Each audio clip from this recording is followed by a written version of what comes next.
Minha mãe não tem mais capacidade mental para liderar a empresa.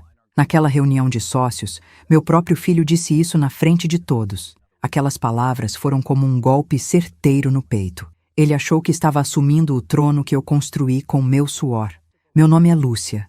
Tenho 68 anos. Esta é a história de como uma única cláusula escondida fez meu filho ir da arrogância absoluta aos joelhos no chão em segundos. Infelizmente, minha mãe não tem mais capacidade mental para liderar a empresa. Foi isso que meu filho disse, na frente dos 7 sócios minoritários, na frente da diretoria inteira, na sala de reuniões da distribuidora Costa Verde, a empresa que eu construí tijolo por tijolo durante 45 anos. Daniel estava em pé, de terno azul escuro impecável, segurando uma pasta de couro marrom cheia de papéis, falando com aquela voz firme e ensaiada de quem acha que já ganhou a batalha antes mesmo de começar. Ela tem 68 anos. Ele continuou caminhando ao redor da mesa como se fosse o dono do pedaço. Esquece reuniões importantes, confunde números nos relatórios. Ontem mesmo assinou um contrato milionário sem ler uma vírgula. Não podemos mais arriscar o futuro da Costa Verde por apego sentimental. Chegou a hora de uma transição geracional responsável. Eu estava sentada na cabeceira daquela mesa de mogno, a mesma mesa que eu comprei em 1998, quando a empresa finalmente decolou depois de anos, quebrando a cabeça com fornecedores, clientes difíceis e crises econômicas que derrubaram concorrentes muito maiores. Passei a mão devagar pela madeira lisa e fria. Cada marca, cada pequeno arranhão naquela superfície contava uma história, contratos fechados, negociações tensas, cafés derramados em madrugadas de trabalho. Olhei para o meu filho, para aquele homem de 42 anos que eu carreguei na barriga, que eu criei sozinha depois que o Antônio, meu marido, morreu de infarto há 3 anos, que eu embalei, alimentei, vesti, eduquei, que eu coloquei dentro dessa empresa como diretor comercial porque acreditei que ele tinha talento, que tinha meu sangue, que ia honrar o sobrenome Costa. E ali estava ele, me aposentando à força, me declarando incapaz, me enterrando viva na frente de todo mundo. A sala estava em silêncio absoluto. Aquele tipo de silêncio pesado, constrangedor, onde você consegue ouvir a respiração das pessoas. Os sócios minoritários olhavam para baixo, evitando meu olhar. Alguns pareciam desconfortáveis, outros curiosos. O Marcelo, que era sócio há 15 anos, coçava a barba nervoso. A Fernanda folheava papéis inexistentes só para ter o que fazer com as mãos. Do meu lado esquerdo, sentada 3 cadeiras adiante, estava a doutora Sônia Aguiar, minha advogada há 25 anos. Uma mulher de 63 anos, cabelos grisalhos presos num coque impecável, óculos de armação dourada, sempre vestida com tailleurs sóbrios que transmitiam autoridade. Ela estava imóvel, mas eu conhecia aquele olhar. Ela estava esperando o meu sinal. Do lado direito de Daniel, sorrindo como quem acabou de ganhar na loteria, estava Patrícia, minha nora, 38 anos, advogada corporativa formada pela USP. Filha de uma família rica de Alphaville, cabelos lisos e loiros, certamente tingidos num salão caríssimo, caindo perfeitamente sobre os ombros, vestido de seda bege que devia custar mais do que o salário mensal de 3 funcionários da empresa. Unhas feitas, maquiagem impecável, aquele perfume francês enjoativo que ela usava e que fazia minha cabeça doer. Patrícia nunca me engoliu. Desde o dia que ela entrou nessa família, há 7 anos, sempre me olhou com aquele desdém mal disfarçado.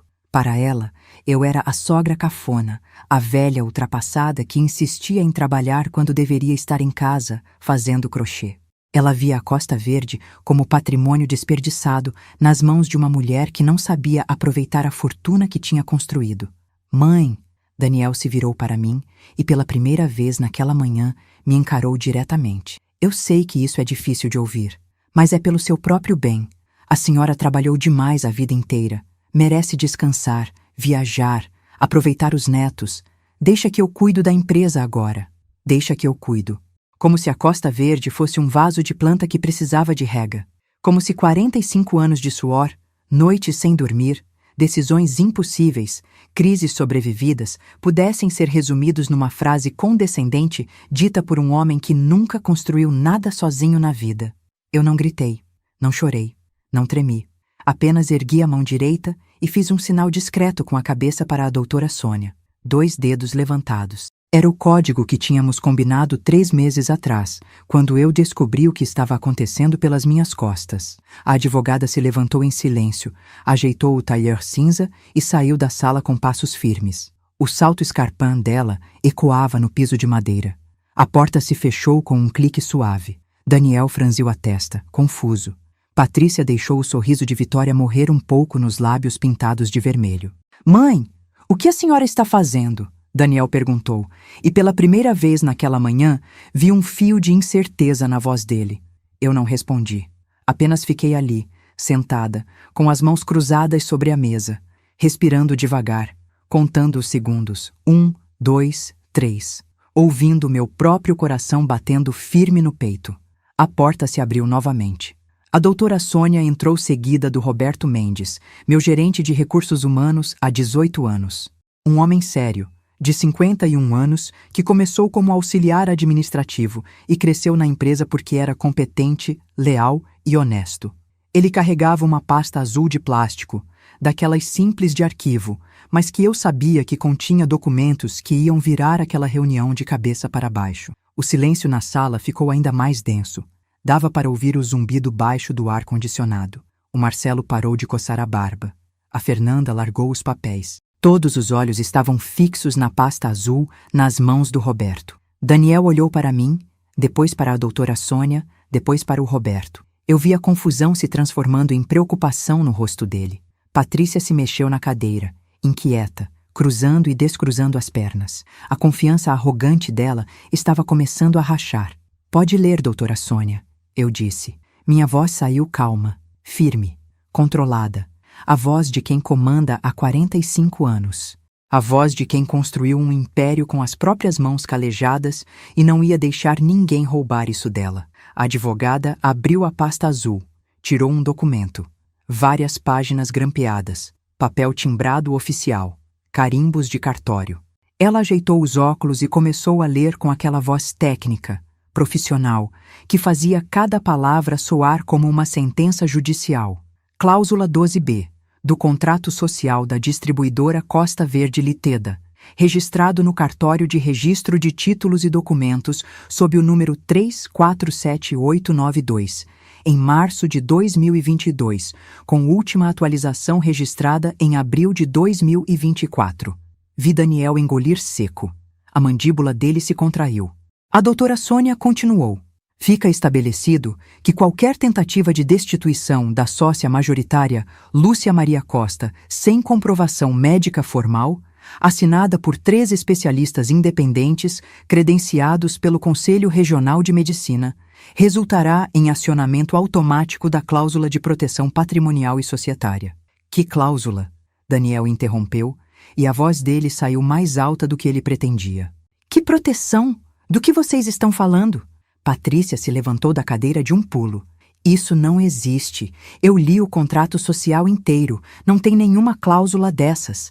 A doutora Sônia olhou para ela com aquela calma gélida de quem sabe exatamente o que está fazendo. A senhora leu o contrato de 2018, doutora Patrícia. Esse documento foi atualizado e registrado em 2024. Dona Lúcia, na sabedoria e na experiência dela, percebeu movimentações suspeitas e tomou providências legais cabíveis. Ela virou a página e continuou lendo. A cláusula de proteção prevê que, em caso de golpe societário, definido juridicamente como tentativa de afastamento forçado por motivação financeira, familiar ou de apropriação indevida de controle acionário, a sócia majoritária tem o direito irrevogável e imediato de recomprar todas as cotas dos sócios minoritários pelo valor contábil registrado no último balanço patrimonial auditado, sem aplicação de ágio, valorização de mercado ou qualquer outro. Acréscimo. O Marcelo arregalou os olhos. A Fernanda ficou pálida. Os outros sócios se entreolharam, nervosos. Eles estavam começando a entender que aquela não era uma reunião comum. E mais, a doutora Sônia ergueu o tom de voz. O sócio que iniciar, articular ou executar a tentativa de golpe perde automaticamente e de forma irrevogável todas as suas cotas, que revertem integralmente para o patrimônio da empresa, sem direito a indenização, compensação ou qualquer tipo de pagamento. Vi a cor literalmente sumir do rosto do Daniel. Ele ficou branco, não aquele branco de susto, aquele branco de quem acabou de entender que caiu numa armadilha e não tem mais como sair. Patrícia praticamente gritou: "Isso é absurdo! Isso é ilegal! Não existe cláusula leonina dessas! Isso fere o princípio da boa-fé contratual! Qualquer juiz vai anular isso!" A doutora Sônia tirou mais um documento da pasta. "A senhora está enganada, doutora Patrícia. A cláusula foi redigida dentro dos parâmetros legais estabelecidos pelo Código Civil, artigos 1056 a 1087, que tratam de sociedades limitadas. Foi analisada e aprovada por 3 escritórios de advocacia empresarial diferentes. Foi registrada em cartório. E o mais importante, foi assinada por todos os sócios, inclusive pelo Daniel." Ela colocou o documento na mesa e deslizou ele até parar na frente do meu filho. "Essa é a sua assinatura, não é?" Eu vi o momento exato em que ele se lembrou. Os olhos dele se arregalaram. A boca se abriu um pouco. As mãos tremeram. 6 meses atrás, uma tarde de quinta-feira, eu convoquei todos os sócios para assinar uma atualização técnica do contrato social. Ajustes tributários, eu disse. Coisa de contador, de advogado, burocracia legal chata que precisava ser feita por causa de mudanças na legislação. Trouxe brigadeiro, cafezinho fresco, fiz piada, deixei todo mundo à vontade. E eles assinaram. Todos assinaram. Sem ler. Porque confiavam em mim. Porque eu nunca tinha dado motivo para desconfiança em 45 anos. Porque eu sempre fui honesta, justa, correta. Porque ninguém imagina que a mulher que construiu uma empresa do zero com trabalho e dignidade seria capaz de preparar uma armadilha. Mas eu não estava preparando a armadilha. Eu estava me protegendo. Porque eu já sabia de tudo. Daniel deixou cair na cadeira. As pernas dele falharam. Ele segurou a borda da mesa para não desabar. "Mãe, eu não sabia. Eu não lembro dessa cláusula. Eu só assinei porque a senhora pediu." "Exatamente", eu disse. E foi a primeira vez que falei diretamente para ele desde que aquela reunião começou. "Você assinou porque eu pedi. Porque confiava em mim. Imagina como eu me sinto agora, Daniel, sabendo que você estava planejando me tirar da minha própria empresa pelas minhas costas." "Eu não estava planejando nada." Ele tentou se defender, mas a voz saiu fraca, sem convicção. "Não estava?" Eu ergui uma sobrancelha. Fiz um sinal para o Roberto, que abriu outra pasta, essa era preta, e começou a distribuir cópias de documentos para cada pessoa na mesa. "Então me explica isso aqui." Eram e-mails. Dezenas deles, impressos, destacados, organizados cronologicamente. Daniel pegou as folhas com as mãos trêmulas. Vi ele percorrer os olhos pelas linhas. Vi o desespero crescendo no rosto dele a cada segundo. "E-mails trocados entre você e a Golden Dragon International Trading." Eu continuei. Minha voz calma, mas cortante como lâmina. "Uma empresa chinesa especializada em aquisições de distribuidoras médias na América Latina. Eles ofereceram 18 milhões de reais pela Costa Verde. Você aceitou. Já tinham até combinado o cronograma. Primeiro me tirar da presidência, alegando incapacidade mental. Depois assumir o controle. 6 meses para arrumar a casa. E então vender tudo para eles." Patrícia ficou petrificada. Literalmente congelou na cadeira, olhando para os papéis como se fossem cobras venenosas. "Tem mais", eu falei, virando uma página. "E-mails entre você e sua esposa discutindo o que iam fazer com os 18 milhões. Apartamento em Miami, 800 metros quadrados, vista para o mar, 4 milhões de dólares. Carro importado, viagem para a Europa. E uma frase aqui que eu decorei. Minha mãe nunca vai saber. Ela tá velha demais para entender como funciona o mercado hoje. Quando ela perceber, já vai estar tudo vendido e nós morando fora do país." O silêncio que caiu naquela sala era tão denso que parecia sólido. Ninguém respirava, ninguém se mexia. Era como se o tempo tivesse parado. Daniel abriu e fechou a boca várias vezes, mas nenhum som saiu. Patrícia estava branca, as mãos agarradas no braço da cadeira, as unhas perfeitas cravadas no couro. "Mãe", ele finalmente conseguiu sussurrar. Como a senhora, como eu descobri?" Eu completei a frase para ele. Levantei da cadeira devagar. Apoiei as duas mãos na mesa e me inclinei para a frente, olhando direto nos olhos do meu filho. Daniel, meu querido, eu tenho 68 anos, não 8. Eu construí essa empresa do zero. Comecei vendendo produtos de porta em porta, carregando caixa nas costas, pegando 3 ônibus para visitar cliente. Você acha mesmo que eu não ia perceber quando meu próprio filho começou a fazer reuniões secretas? Quando conversas paravam no meio toda vez que eu entrava na sala? Quando você começou a viajar para São Paulo 2 vezes por semana, sem justificativa clara? Eu me afastei da mesa e caminhei até a janela. Lá fora, o sol de meio-dia iluminava o estacionamento da empresa. 43 vagas, todas ocupadas, caminhões de entrega alinhados, funcionários trabalhando, a Costa Verde funcionando como uma máquina bem lubrificada. Eu não cheguei onde cheguei sendo idiota, Daniel. Eu continuei de costas para ele. Quando percebi que alguma coisa estava errada, procurei ajuda. O Cláudio, meu contador de confiança há 22 anos, investigou discretamente e descobriu acessos suspeitos ao servidor da empresa. Alguém estava copiando arquivos financeiros sigilosos, relatórios que só a diretoria tinha acesso, projeções de faturamento, lista de clientes. Tudo o que um comprador potencial precisaria para avaliar quanto vale a empresa. Me virei para encará-lo novamente. O departamento de TI rastreou os acessos. Eram do seu computador, do seu login, das suas senhas, às 3 da manhã, nos finais de semana, quando a empresa estava vazia. Daniel estava tremendo. Suor escorria pela testa dele, manchando o colarinho da camisa cara.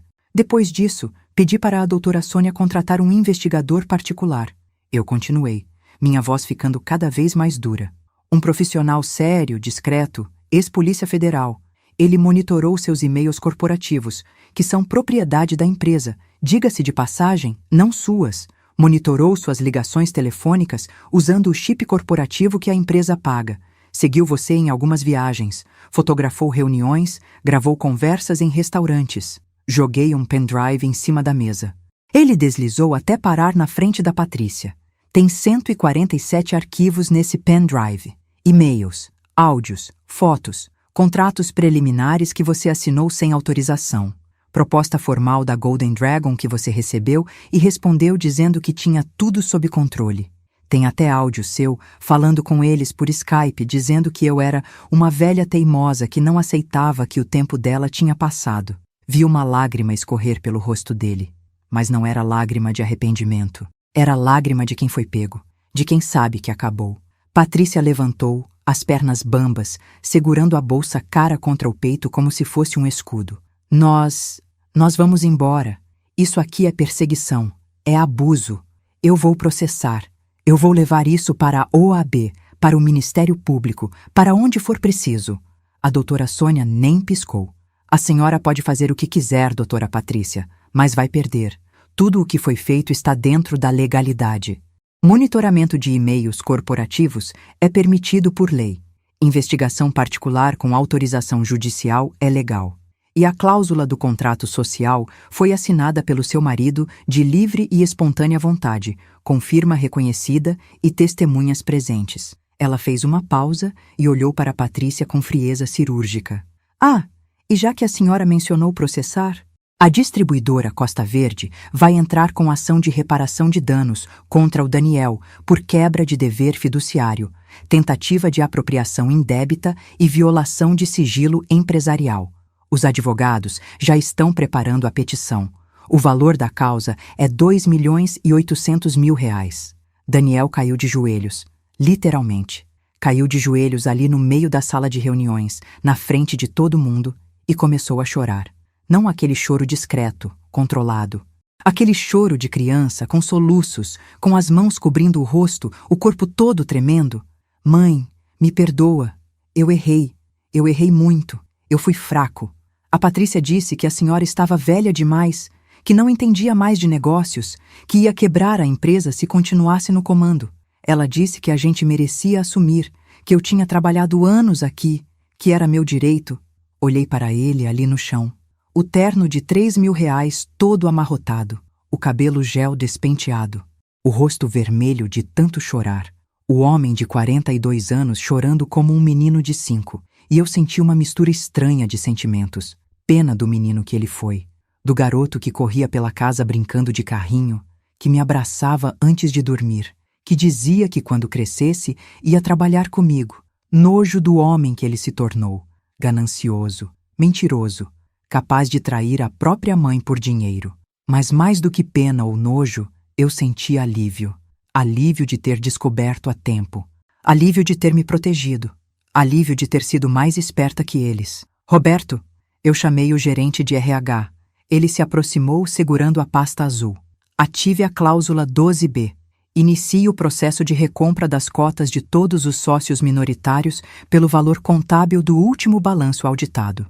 Quero todos os documentos preparados, revisados e prontos para assinatura até amanhã às 5 da tarde. Sim, dona Lúcia, ele respondeu, anotando tudo num bloco. Me virei para Daniel, que ainda estava de joelhos, me olhando com aqueles olhos vermelhos e inchados. E você, Daniel Antônio Costa, suas cotas societárias, que somam 8,5% do capital social da distribuidora Costa Verde, no valor contábil de aproximadamente R$ 4.200.000, estão revertidas para o patrimônio da empresa a partir deste momento, conforme prevê a cláusula 12B.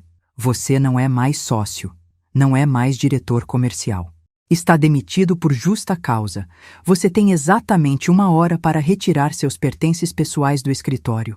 Um funcionário da segurança vai acompanhar você durante todo o processo para garantir que nenhum documento ou equipamento da empresa seja levado indevidamente. Ele não conseguia falar.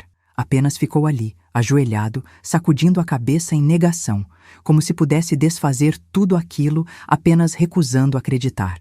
Patrícia explodiu. Gritou que aquilo era um absurdo, um escândalo, que eu ia me arrepender, que ela conhecia juízes, promotores, que ia destruir minha reputação, que ia provar que eu era uma mulher cruel e vingativa. A doutora Sônia apenas pegou uma cópia autenticada do contrato social atualizado e entregou para ela. Está tudo aqui, doutora Patrícia, registrado no cartório do primeiro ofício de notas, com número de protocolo, data, hora, testemunhas, reconhecimento de firma por autenticidade. A senhora é advogada. A senhora sabe que isso é legal, válido e executável. Pode tentar questionar na justiça, mas vai perder. E vai perder tempo e dinheiro que, pelo que eu entendi das conversas grampeadas, vocês não têm mais sobrando. Ela fez uma pausa e inclinou a cabeça, quase em desafio.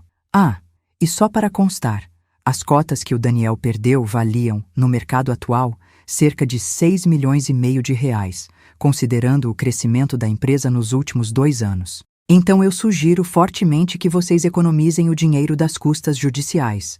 Vão precisar para recomeçar a vida. O segurança da empresa, um homem grande e sério chamado Josué, entrou na sala. Eu fiz um gesto com a cabeça. Ele ajudou Daniel a levantar do chão. Meu filho nem tinha mais forças nas pernas, e os dois saíram dali.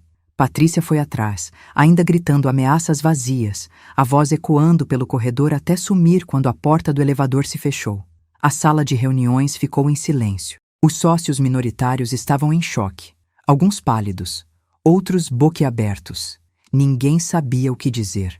Eu voltei para minha cadeira, me sentei devagar, coloquei as mãos sobre a mesa, uma sobre a outra, e respirei fundo. O coração batia rápido.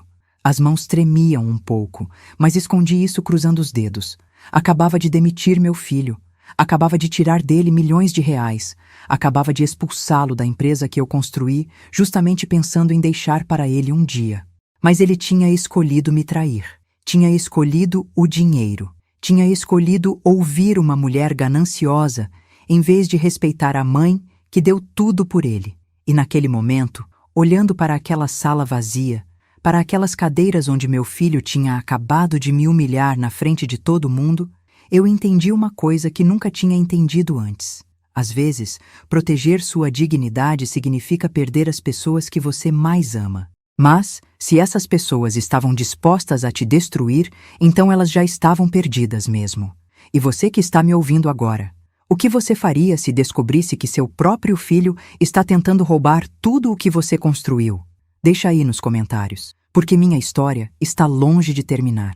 E o que eu descobri nos dias seguintes foi ainda pior do que eu imaginava. Os primeiros 3 dias depois daquela reunião foram os mais silenciosos da minha vida. Silêncio em casa. Silêncio no meu peito. Aquele tipo de silêncio que dói mais do que qualquer grito. Cheguei no apartamento naquela quinta-feira, 6 horas da tarde, depois de passar o dia inteiro resolvendo a papelada da recompra das cotas. Tirei os sapatos na porta. O salto bateu no chão fazendo um barulho seco que ecoou pela sala vazia. Acendi a luz da cozinha. Tudo no lugar. Tudo limpo. Tudo perfeito. E tudo morto. Fui até a geladeira. Peguei uma água. Sentei na mesa da cozinha. Aquela mesma mesa onde o Daniel tomava café da manhã quando era criança. Onde ele fazia lição de casa enquanto eu preparava o jantar. Onde a gente conversava sobre a vida, sobre sonhos, sobre futuro. Coloquei as mãos sobre o tampo de madeira clara. Estava frio. Sempre estava frio naquela casa, desde que o Antônio morreu. Mas agora estava mais frio ainda. Agora eu estava sozinha de verdade. Sozinha. A palavra ecoou na minha cabeça. Sozinha. Sem marido. Sem filho. Sem neto. Porque é claro que a Patrícia não ia deixar eu ver o Miguel, meu neto de 5 anos. Nunca mais. Sozinha, aos 68 anos, sentada numa cozinha vazia, numa casa vazia, com o barulho da geladeira sendo a única companhia. Chorei. Chorei pela primeira vez desde aquela reunião. Não aquele choro alto, teatral, aquele choro baixo, dolorido, que vem de um lugar no peito que você nem sabia que existia. Lágrimas quentes descendo pelo rosto, molhando a gola da blusa social, caindo na mesa de madeira clara. Chorei pela traição. Chorei pela perda. Chorei porque uma parte de mim ainda queria acreditar que aquilo tudo era um pesadelo, que eu ia acordar e o Daniel ia estar ali na sala tomando café, rindo de alguma bobagem, sendo meu filho de novo. Mas não era pesadelo, era realidade. E a realidade era que eu tinha expulsado o meu único filho da minha vida. Fiquei naquela cozinha até escurecer completamente. Nem tive forças para acender mais luzes. Fiquei ali no escuro, ouvindo o tic-tac do relógio da parede, sentindo o peso de 68 anos de vida em cima dos ombros. Quando finalmente levantei, as pernas estavam dormentes. Fui para o quarto. Nem tirei a roupa. Deitei na cama de roupa mesmo e fechei os olhos. Dormi, mas foi um sono ruim, cheio de pesadelos onde o Daniel aparecia pequeno me chamando de mãe e eu não conseguia alcançá-lo. Na sexta-feira acordei às 10 da manhã. Eu, que a vida inteira acordava às 6 em ponto. 10 da manhã. O sol já alto entrando pela janela, fazendo meus olhos arderem. Peguei o celular na mesinha de cabeceira. 23 mensagens não lidas. 12 ligações perdidas. Todas da empresa. Do Roberto. Da doutora Sônia. Do pessoal da diretoria. Não respondi nenhuma. Levantei. Fui até o banheiro. Olhei no espelho. Uma mulher velha me encarou de volta. Olheiras fundas. Cabelos despenteados, a pele flácida do pescoço, as rugas ao redor da boca. Quando eu tinha ficado tão velha? Quando tinha deixado de ser a Lúcia de 30 anos, forte, bonita, cheia de energia, e virado essa mulher cansada olhando no espelho? Tomei banho. Água bem quente, quase queimando, tentando lavar não só a sujeira do corpo, mas também a sujeira da alma. Fiquei ali embaixo do chuveiro até a água começar a esfriar. Saí, me enrolei na toalha e sentei na beirada da cama. O celular tocou. Roberto. Deixei tocar até cair na caixa postal. Tocou de novo. Doutora Sônia. Ignorei. Tocou uma terceira vez. Número desconhecido. Atendi sem pensar. Alô? Mãe? Era o Daniel. A voz dele saiu chorosa, quebrada, desesperada. Mãe, por favor, a gente precisa conversar. Eu errei. Eu sei que eu errei. Mas a senhora não pode fazer isso comigo. Eu sou seu filho, seu único filho. A senhora vai me deixar na rua? Vai me tirar tudo? Mãe, pelo amor de Deus. Desliguei. Minha mão tremia tanto que quase derrubei o celular. Bloqueei o número. Joguei o telefone em cima da cama como se ele queimasse. Fiquei o resto da sexta-feira e o sábado inteiro dentro de casa. Não comi direito. Café preto, torrada, água. O mínimo para sobreviver. Tentei ler, tentei ver televisão, tentei fazer qualquer coisa que ocupasse minha cabeça, mas a cabeça não parava. Ficava voltando para aquela reunião, para o rosto do Daniel quando ele disse que eu não tinha mais capacidade mental, para o sorriso da Patrícia, para o olhar dos outros sócios, para a humilhação, para a traição. E aí vinha a culpa. Será que eu tinha sido dura demais? Será que eu deveria ter dado uma segunda chance? Será que tirar tudo dele tinha sido a decisão certa? Ele era meu filho, meu sangue, a única família que me restava nesse mundo. Mas aí eu lembrava dos e-mails, das conversas, do plano deles de me internar alegando demência, de vender a empresa, de fugir para Miami. E a culpa virava raiva de novo. No domingo de manhã, recebi uma mensagem no WhatsApp. Era da Patrícia. Ela tinha conseguido meu número pessoal de algum jeito. A mensagem dizia: "A senhora destruiu meu casamento, destruiu minha família. Espero que a senhora fique feliz sozinha nessa casa vazia, velha amarga. O Daniel está destruído. Não come, não dorme. Chora o dia inteiro. Mas a senhora não se importa, não é? Porque a senhora sempre amou mais essa empresa maldita do que amou seu próprio filho." Eu li aquela mensagem 3 vezes. Cada palavra era uma facada, porque tinha um fundo de verdade ali. Eu tinha trabalhado muito, tinha passado noites fora, tinha perdido festas escolares, tinha escolhido reuniões em vez de fins de semana em família. Mas eu fiz isso por ele, para dar educação, para dar conforto, para construir um futuro. E ele jogou tudo fora. Bloqueei o número da Patrícia também. Segunda-feira de manhã. O despertador tocou às 6. Desliguei. Virei para o lado. Fechei os olhos de novo. Pela primeira vez em 45 anos, eu simplesmente não quis ir trabalhar. O que eu ia fazer lá? Ver a sala vazia onde meu filho trabalhava? Passar pelo estacionamento e lembrar do carro dele? Ouvir as pessoas sussurrando pelos corredores sobre o que tinha acontecido? Fiquei na cama até 9 da manhã. Aí o celular tocou. Era o Roberto. Dessa vez atendi. "Dona Lúcia, a senhora está bem? Todo mundo aqui está preocupado. A senhora não veio trabalhar sexta, não veio hoje." "Estou bem, Roberto." Menti. "Só precisando de uns dias." "A senhora quer que eu vá aí? A gente pode conversar?" "Não precisa. Eu só preciso ficar sozinha um pouco."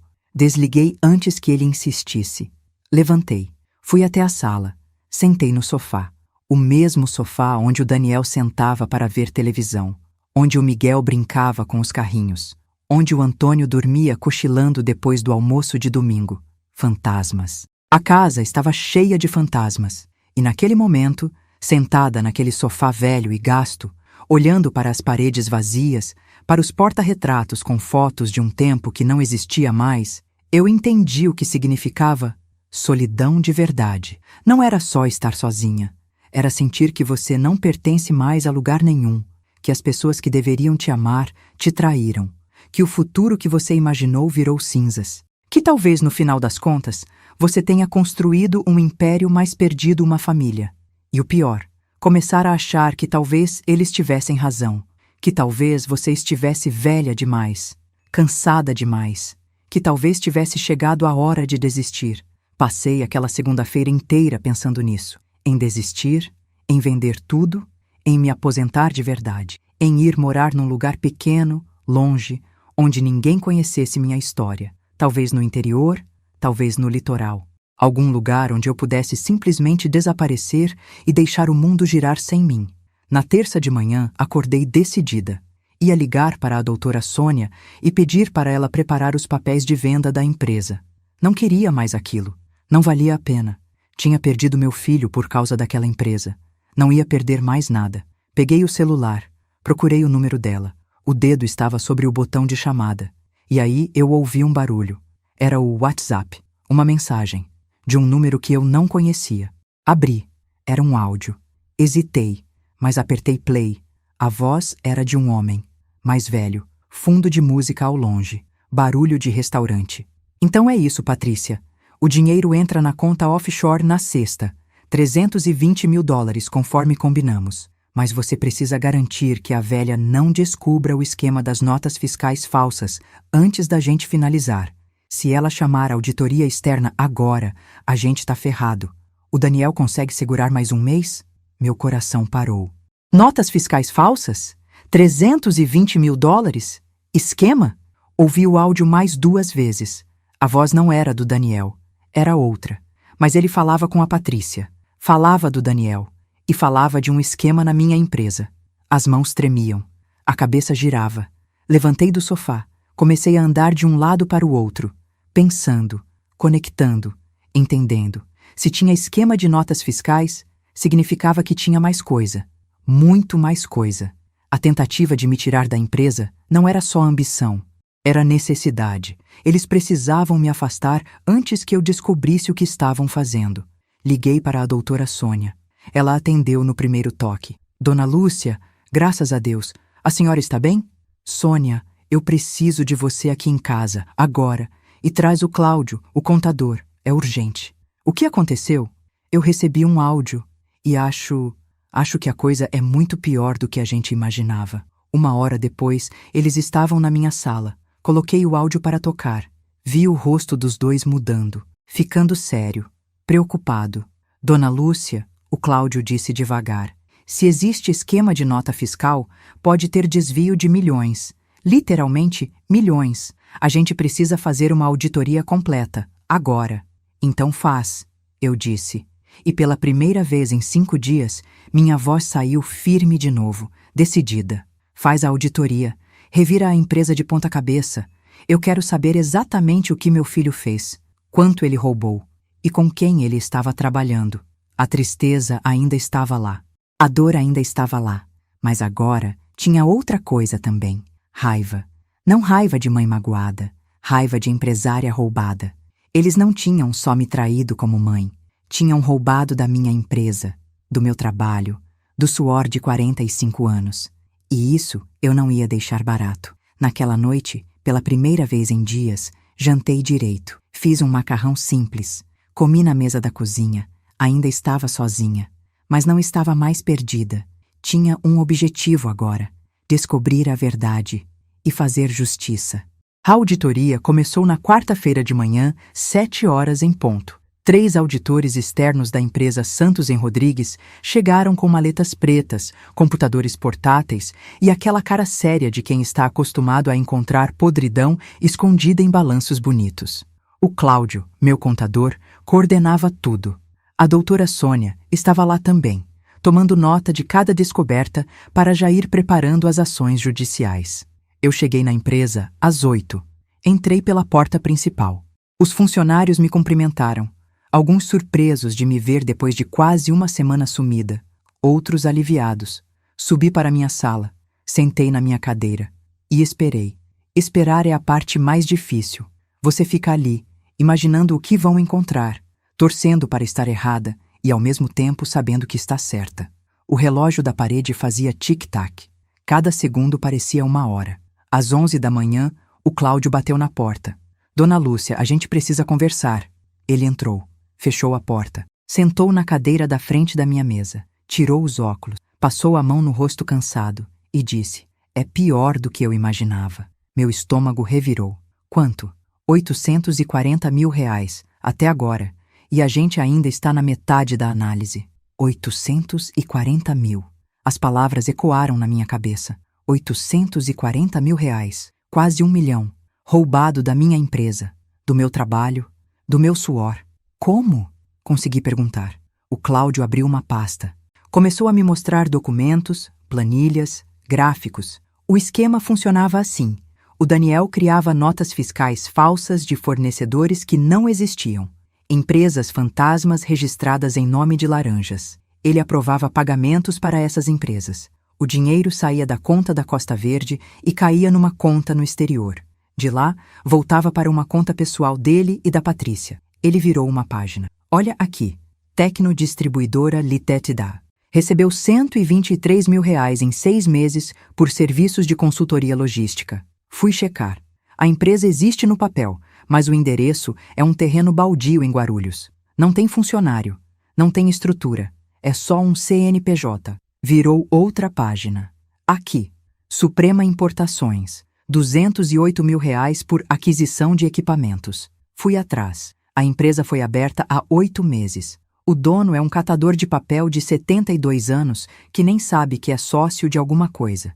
Alguém usou os documentos dele para abrir firma. Página após página. Empresa após empresa. Todas fantasmas. Todas recebendo dinheiro da Costa Verde. E todo esse dinheiro ia parar, no final, nas contas do Daniel e da Patrícia. E tem mais. O Cláudio continuou. A gente encontrou transferências suspeitas para uma empresa chamada Golden Horizons LLC, registrada nas Ilhas Cayman. 320 mil dólares, enviados em 4 parcelas nos últimos 3 meses. 320 mil dólares. Era o valor que eu tinha ouvido no áudio. O que é essa empresa? Perguntei, minha voz fria. A gente ainda está investigando, mas pelo que consegui levantar, é uma holding de investimentos. E o Daniel é um dos beneficiários. Eu me levantei da cadeira, fui até a janela. Olhei lá para baixo, para o estacionamento, para os caminhões da empresa, para o movimento de funcionários trabalhando. Gente honesta ganhando salário honesto com trabalho honesto. E meu filho estava roubando tudo aquilo. Cláudio, eu disse sem me virar, quero o nome de todo mundo envolvido. Secretária que digitou as notas, gerente que aprovou o pagamento, contador que lançou no sistema. Todo mundo. Sim, senhora. E quero cópia autenticada de tudo. Cada nota fiscal, cada transferência, cada e-mail. Tudo que a gente encontrar, quero documentado, carimbado e registrado. Pode deixar. Passei o resto da tarde recebendo relatórios. A cada hora que passava, o buraco ficava maior. Não eram só notas fiscais falsas. Tinha despesa de viagem inventada. Tinha pagamento para consultores que nunca pisaram na empresa. Tinha equipamento comprado que nunca foi entregue. Às 5 da tarde, o Cláudio voltou. Dessa vez com a doutora Sônia. Dona Lúcia, fechamos a conta preliminar, ela disse. O prejuízo total identificado até agora é de R$1.400.000. R$1.400.000. Sentei. As pernas falharam. R$1.400.000. Roubados ao longo de quanto tempo? 2 anos? 3? Enquanto eu confiava no meu filho. Enquanto eu achava que ele estava trabalhando, crescendo, aprendendo. Tem mais uma coisa, a doutora Sônia disse, hesitante. A gente encontrou um contrato, assinado pelo Daniel 3 semanas atrás. É um acordo preliminar de venda da Costa Verde para a Golden Dragon International. O valor é 18 milhões, mas tem uma cláusula. Uma cláusula que diz que o Daniel receberia, além da parte dele como sócio, mais 3,5 milhões como bônus de intermediação. 3,5 milhões. Ele ia ganhar 3,5 milhões de reais só por entregar minha empresa para os chineses, por me trair, por me vender. E a Patrícia? Perguntei. Ela está no contrato como consultora jurídica, ia receber 1.200.000. Fiquei em silêncio, processando, calculando, entendendo a dimensão da traição. Não era só ganância. Era um plano, detalhado, elaborado. Eles vinham preparando isso há meses, talvez anos, roubando aos poucos, desviando, construindo patrimônio no exterior, se preparando para o golpe final, me tirar da empresa e vender tudo. Sônia, eu disse, e minha voz saiu tão fria que até eu me assustei. Eu quero processar ele, criminalmente, cível, tudo. Quero ele preso, quero o dinheiro de volta e quero a Patrícia junto. Dona Lúcia, ele é seu filho. Ele deixou de ser meu filho no momento que começou a me roubar. Cortei. Agora ele é só um criminoso, e eu vou tratar ele como tal. A doutora Sônia assentiu. Vou preparar tudo, mas a gente precisa de provas mais sólidas. A auditoria é boa, mas a gente precisa de testemunhas. Precisa de alguém de dentro que confirme que o Daniel comandava o esquema. Eu sei quem pode ajudar, eu disse. Na quinta de manhã, chamei a Jéssica na minha sala. Ela era a secretária do Daniel há 4 anos. Uma moça de 28 anos, competente, organizada, discreta. Ela entrou nervosa. Senta, Jéssica, eu disse gentil. Não precisa ter medo. Você não está em apuros. Eu só preciso da sua ajuda. Ela sentou na pontinha da cadeira, as mãos cruzadas no colo. Jéssica, você trabalhava diretamente com o Daniel. Você digitava documentos para ele, organizava a agenda, tinha acesso ao e-mail. Eu preciso saber, você sabia do esquema das notas fiscais? Ela ficou branca. Os olhos se encheram de lágrimas. Dona Lúcia, eu não queria... Ele me obrigou... Calma, eu disse. Ninguém vai te punir se você cooperar. Me conta tudo. E ela contou, chorando, tremendo, mas contou. O Daniel mandava ela criar as notas fiscais falsas. Dizia que era estratégia fiscal para pagar menos imposto. Ela tinha medo de perder o emprego, então obedecia. Ele dava os dados das empresas fantasmas. Ela preenchia os documentos. Ele aprovava. O dinheiro saía. Tem e-mails? Perguntei. Sim, eu guardei tudo. Eu tinha medo que um dia a culpa caísse em mim. Então eu salvei tudo num pendrive. Ela tirou da bolsa um pendrive vermelho pequeno e colocou em cima da minha mesa. Tem tudo aqui. E-mails, instruções, até áudios de conversas que ele tinha no escritório que ficavam gravadas sem querer no sistema de gravação de chamadas. Peguei o pendrive. Olhei para ele. Era tão pequeno, tão leve, mas continha tudo o que eu precisava para destruir meu filho. Obrigada, Jéssica. Você fez a coisa certa. Ela limpou as lágrimas. Dona Lúcia, eu sinto muito. Sinto muito por tudo. Passei os dias seguintes ouvindo áudios, lendo e-mails, montando o quebra-cabeça. E cada peça que se encaixava me mostrava a verdade completa. Meu filho não era fraco. Não era influenciado. Ele era o cérebro. Ele planejou tudo. A Patrícia ajudou, claro, mas a ideia foi dele. Num dos áudios, de 4 meses atrás, ouvi ele conversando com alguém, provavelmente um dos sócios das empresas fantasmas. Minha mãe tá ficando velha. Ela não presta atenção nos detalhes como antes. A gente pode aumentar os valores. Ela não vai perceber. E mesmo que perceba, eu convenço ela que tá tudo certo. Ela confia em mim. Ela confia em mim. Essas 4 palavras me doeram mais do que todas as outras juntas. Ele sabia que eu confiava e usou isso contra mim. Na sexta-feira, a doutora Sônia chegou com uma pasta grossa. Está tudo pronto, dona Lúcia. Representação criminal por estelionato, apropriação indébita e formação de quadrilha.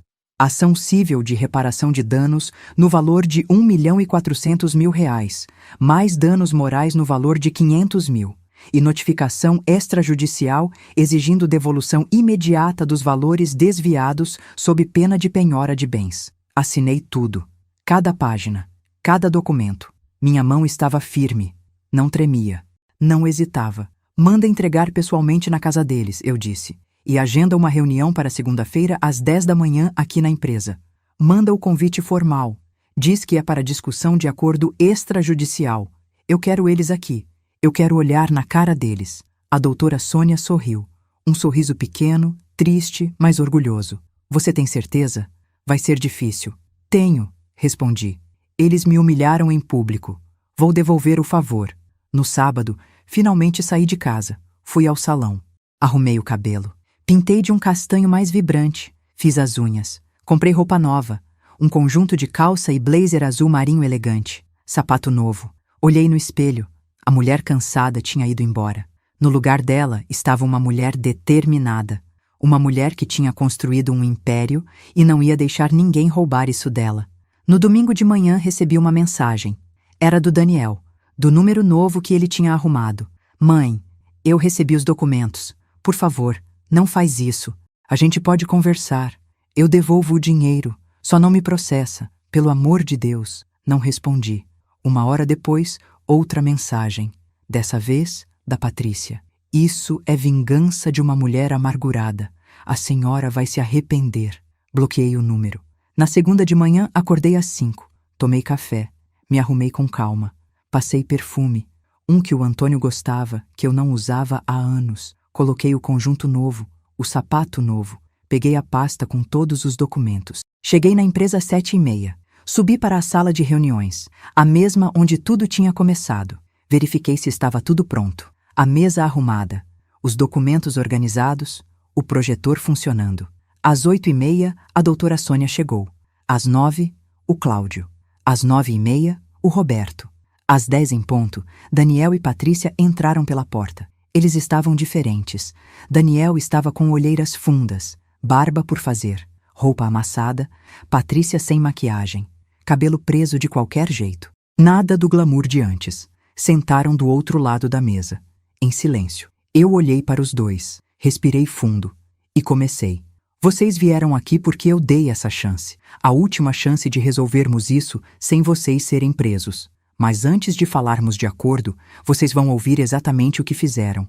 E vão ouvir cada número, cada nome, cada crime. Liguei o projetor. A primeira imagem era uma planilha. Nota fiscal número 34567. Tecnodistribuidora Liteda. R$ 123 mil. Empresa fantasma. Dinheiro desviado. Próxima imagem. Suprema Importações. R$ 208 mil.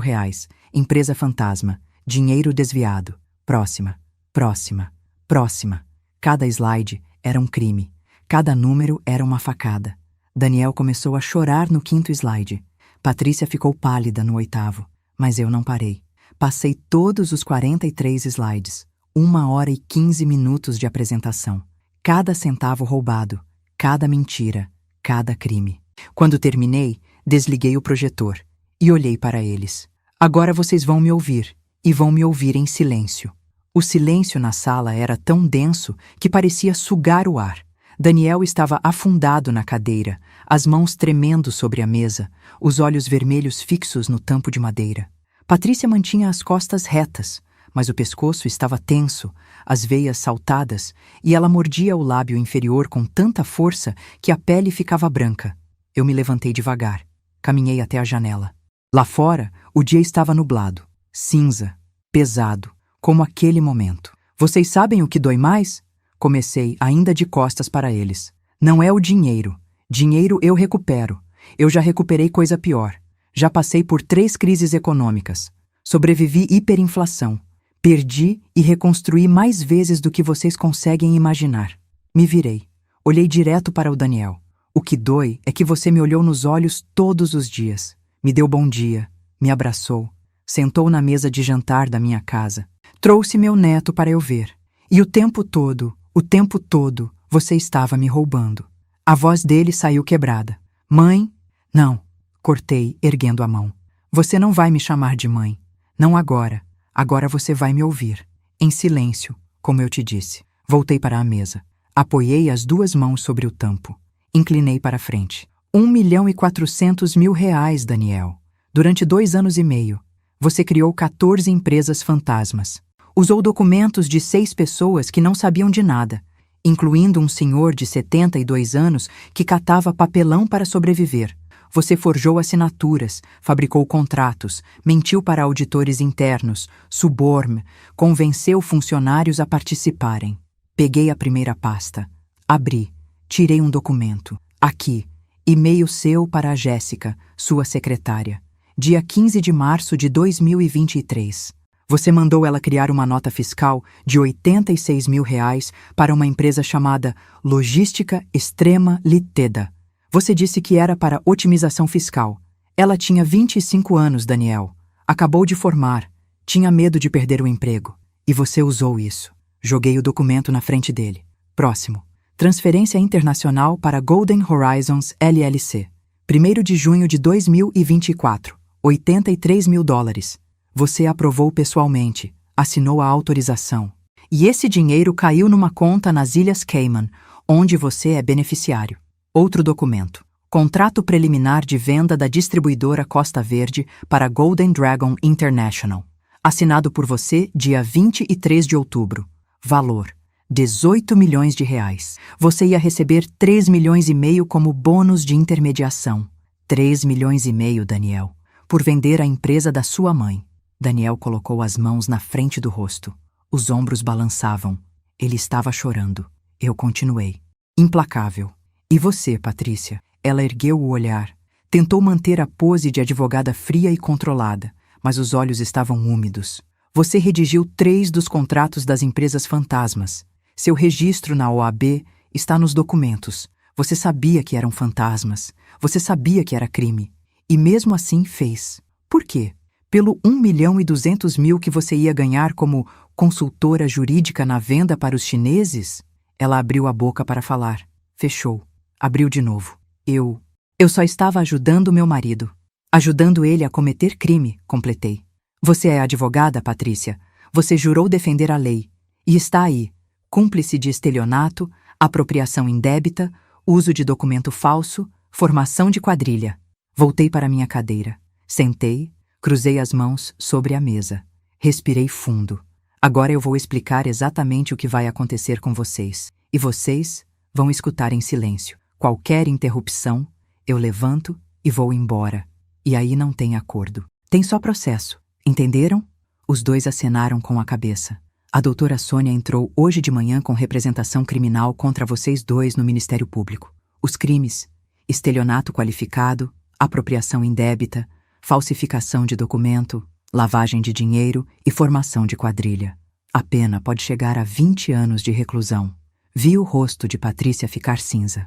Ao mesmo tempo, entramos com ação cível de reparação de danos no valor de R$ 1.400.000, que é o prejuízo direto causado à empresa, mais 500 mil de danos morais. Total, R$ 1.900.000. Daniel soluçou. Além disso, vamos pedir bloqueio de todas as contas bancárias de vocês. Bloqueio de veículos, penhora de imóveis. Tudo o que vocês têm vai ser congelado até o final do processo. Deixei isso afundar. Contei até 10 na minha cabeça. Depois continuei. Mas existe uma alternativa. Os dois ergueram a cabeça ao mesmo tempo. Vocês assinam hoje, agora, nesta mesa, um acordo extrajudicial. Vocês devolvem o R$ 1.400.000 de prejuízo direto em até 90 dias. Vocês transferem para a distribuidora Costa Verde toda e qualquer participação que tenham na Golden Horizons LLC e em qualquer outra empresa no exterior. Vocês confessam formalmente os crimes e se comprometem a colaborar com as autoridades se houver investigação. E mais importante, vocês se afastam, definitivamente. Nunca mais tentam contato com a empresa. Nunca mais usam o nome Costa Verde para nada. Nunca mais se aproximam dos funcionários. Fiz uma pausa. Em troca, eu não prossigo com a ação criminal. Vocês não vão presos, e os bens de vocês não são penhorados. Daniel levantou a cabeça, os olhos inchados, cheios de esperança. E é só isso? A gente paga e... Não terminei. Cortei. Tem mais 3 condições. Abri uma segunda pasta. Tirei documentos. Primeira, vocês gravam um vídeo confessando tudo, cada crime, cada desvio, dizendo que eu, Lúcia Maria Costa, não tive nenhuma participação e que fui vítima assim como a empresa. Esse vídeo fica guardado com a doutora Sônia. Se vocês violarem qualquer cláusula do acordo, ela entrega o vídeo ao Ministério Público. Patrícia respirou fundo. Isso é coação. Isso é justiça. Doutora Sônia interrompeu, fria. Ou vocês aceitam, ou a gente se vê no tribunal. Onde vocês, garanto, vão perder. Eu continuei. Segunda condição. Vocês pagam R$ 10.000 de indenização para cada funcionário que foi coagido a participar do esquema. São 4 pessoas, R$ 40.000 no total, fora os R$ 1.400.000. Daniel engoliu seco. Mãe, a gente não tem esse dinheiro todo. Então vende o que tiver que vender, respondi.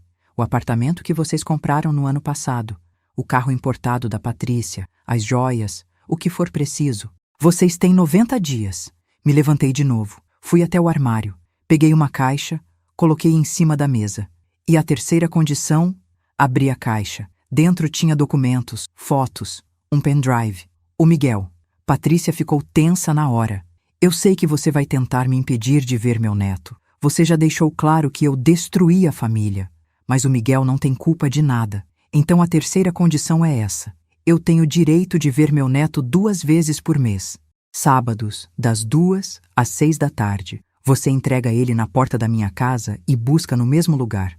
A gente não precisa se falar. Não precisa ter contato. Mas eu não vou perder meu neto por causa dos crimes que vocês cometeram. E se eu disser não?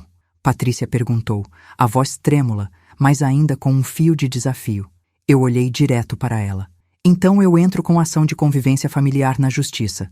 E eu apresento tudo isso aqui.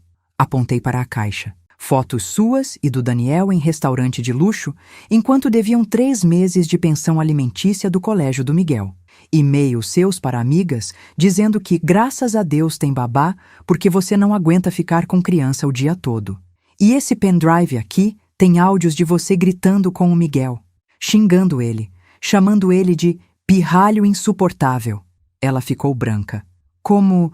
Você acha que só você sabia investigar? Respondi. Eu contratei os melhores, e eles encontraram tudo. Então você escolhe. Ou você me deixa ver meu neto 2 vezes por mês em paz, ou eu levo isso para um juiz e peço não só convivência familiar, mas também revisão de guarda.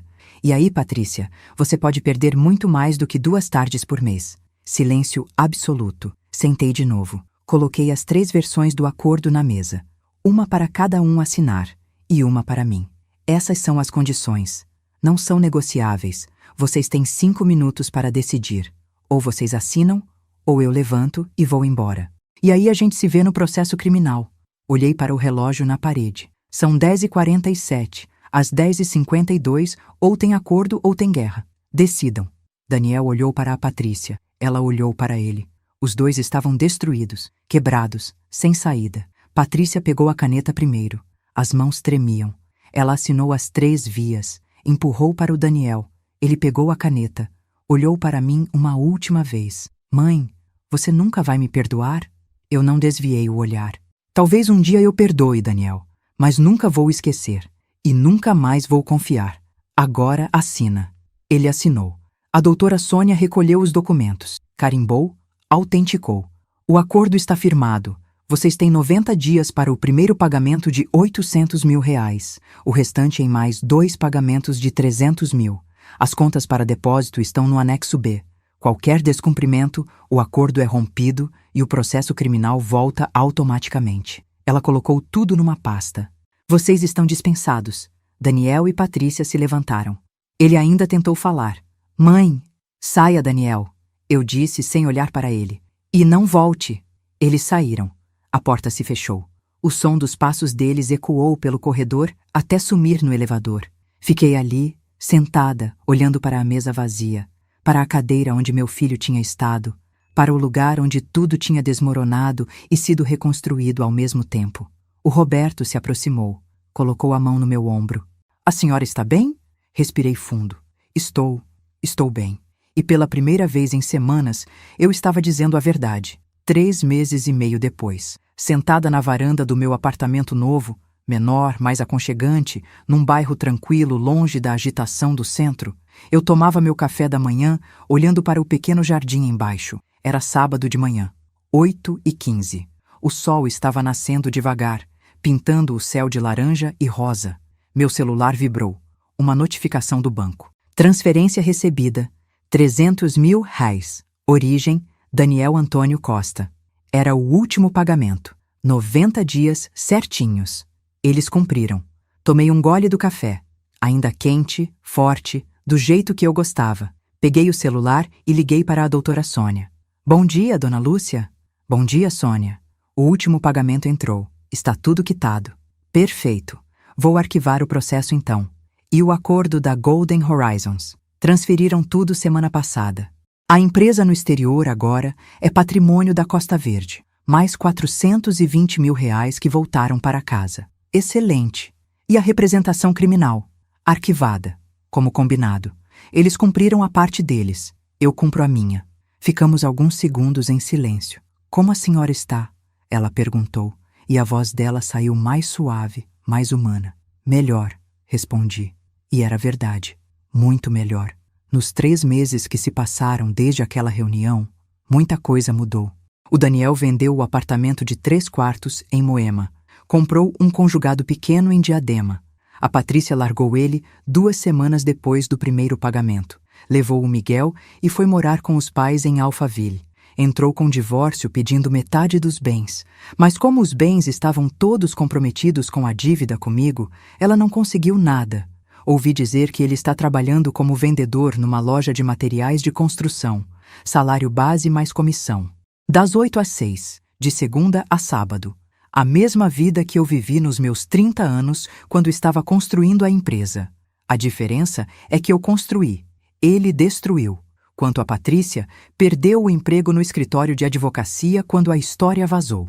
Nenhum escritório decente quer advogado envolvido em esquema de empresa fantasma. Agora está dando consultoria jurídica freelancer de casa, ganhando uma fração do que ganhava antes. E o Miguel? Esse foi a minha vitória mais doce. Todo sábado, das 2 às 6, a Patrícia deixa ele na porta do meu prédio. A gente não troca uma palavra. Ela para o carro, ele desce, eu pego a mão dele e subimos. 4 horas de vovó e neto. A gente faz bolo juntos, assiste desenho. Ele me ensina joguinhos no tablet. Eu conto histórias do passado, de quando o pai dele era criança, das aventuras que eu vivi construindo a empresa. Ele me abraça forte quando vai embora e diz: "Te amo, vovó." Esses abraços valem mais do que os 1.400.000 que eu recuperei. A distribuidora Costa Verde cresceu 28% no último trimestre. Promovi o Roberto para diretor-presidente. Ele merecia. A Fernanda, que era sócia minoritária, virou diretora comercial. Competente, honesta, trabalhadora. Eu continuo como CEO. Vou no escritório 3 vezes por semana. Nas outras, fico trabalhando de casa, fazendo o que sempre fiz: planejar, estrategizar, tomar decisões. Mas agora com um pouco mais de equilíbrio, um pouco mais de vida fora da empresa. Conheci um homem, o Henrique, arquiteto aposentado, 69 anos, viúvo há 5. A gente se conheceu numa palestra sobre investimentos. Começamos a conversar, tomar café, jantar, nada sério ainda. Mas é bom ter companhia. É bom sentir que a vida não acabou aos 68 anos. Na semana passada, a empresa ganhou o Prêmio Excelência Empresarial da Federação do Comércio. Fui receber pessoalmente. Subi no palco. Mais de 300 pessoas no auditório. Empresários, diretores, jornalistas. Quando me deram o troféu, pediram um discurso. Fiquei ali, na frente do microfone, olhando para aquela plateia e falei: quando eu tinha 23 anos, comecei a vender produtos de porta em porta. Carregava a caixa pesada nas costas, pegava 3 ônibus, ouvia não 10 vezes antes de ouvir um sim. Construí essa empresa com as próprias mãos, literalmente. E nos últimos 45 anos, aprendi muita coisa. Mas a lição mais importante eu aprendi recentemente. Fiz uma pausa. Olhei para a plateia. Dignidade não se negocia, nem por dinheiro, nem por família, nem por medo de ficar sozinha. Quando alguém tenta tirar sua dignidade, você luta, mesmo que doa, mesmo que você perca pessoas, porque no final, a única coisa que você leva dessa vida é o respeito que você tem por você mesma. A plateia ficou em silêncio por 2 segundos. Depois, aplausos, de pé, forte, longo. Desci do palco com o troféu na mão e lágrimas nos olhos, mas eram lágrimas boas, de vitória, de recomeço. Hoje, sentada na minha varanda tomando café, olhando o sol nascendo, eu penso em tudo o que aconteceu, na traição, na dor, na luta, na vitória, e entendo que valeu a pena. Perdi meu filho? Perdi. Mas ganhei minha dignidade de volta.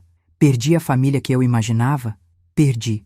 Mas construí uma nova, com pessoas que me respeitam de verdade. Fiquei sozinha? Fiquei. Mas aprendi que solidão não é o mesmo que abandono. Solidão é quando você está rodeada de gente falsa. Estar sozinha com sua dignidade intacta é liberdade. Meu celular toca. É mensagem do Miguel. Vovó, hoje a gente faz bolo de chocolate? Te amo, sorrio. Respondo. Fazemos sim, meu amor. Te amo mais. Termino meu café. Levanto. Vou tomar banho e me arrumar. Daqui a pouco chego na empresa para assinar uns contratos. À tarde busco o Miguel. À noite, jantar com o Henrique. A vida continua, diferente, mais leve, mais verdadeira. E eu continuo. Lúcia Maria Costa, 68 anos, fundadora e CEO da distribuidora Costa Verde. Vovó do Miguel, mulher que não abaixou a cabeça quando tentaram destruí-la. Olho para o espelho do banheiro. A mulher que me olha de volta não é mais aquela quebrada de semanas atrás. É uma mulher forte, inteira, digna. E essa mulher aprendeu a lição mais importante da vida. Quem tenta te roubar não merece seu perdão, merece sua justiça. E justiça eu fiz. Mensagem final para você que me ouviu até aqui. Se você está passando por uma situação parecida, se alguém está tentando te tirar o que é seu, te humilhar, te fazer sentir pequena, não abaixa a cabeça. Levanta, luta, procura seus direitos, busca justiça, porque sua dignidade não tem preço. E ninguém tem o direito de tirar isso de você. E se essa história te tocou, se você quer ver mais histórias de pessoas que recuperaram sua dignidade, deixa seu comentário aqui embaixo, se inscreve no canal e ativa o sininho. Tem muitas outras histórias esperando por você. Clica na próxima que está passando na sua tela agora. Até a próxima.